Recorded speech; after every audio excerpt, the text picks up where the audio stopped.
Hello!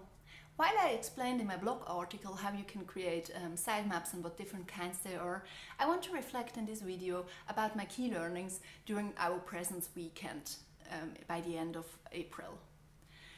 First, maybe a little bit about the task. We were asked to create sitemaps of 5 different museums websites, and since we are 26 people, we had quite a big range of variety of the different websites, so you could learn quite a lot by simply looking at your colleagues' examples.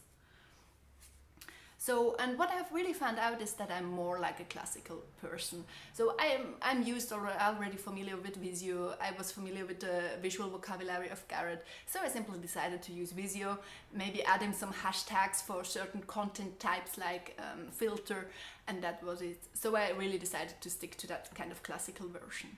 But there are many more. I mean, you can also create a sitemap with a mind map where you will arrange the different branches of your website like in a circle.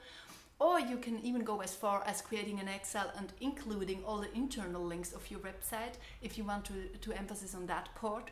Or we also had a person who decided to place a screenshot on one side, and on the other column she really was describing in each detail, maybe nearly as a customer journey, how the people could arrive on that page, what they could do, what options they have to go onto the different sections. So she was like creating kind of a storyboard of a sitemap for the stakeholders. And I have 3 findings which I will take on to my next projects. First of all, we were all looking at the sitemaps from the bird's eye perspective. And from that, if you see a mind map or something like that, you already assume that the branch with the most elements is going to be the most important. And in one example, this branch with the most elements was the footer.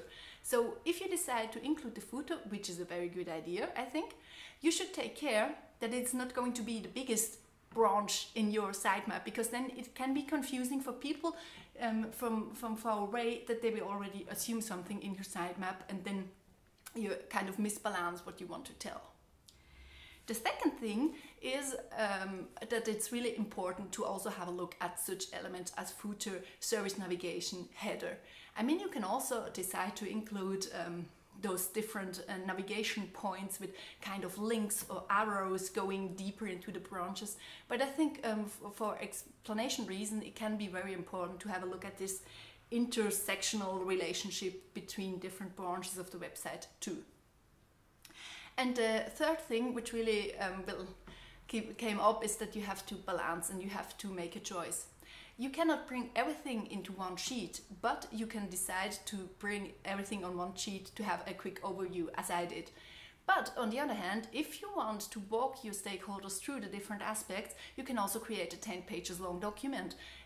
For example, creating an overview in the beginning and then have a look at each part and, for example, color it in a different way, describing it a bit more in depth, etc.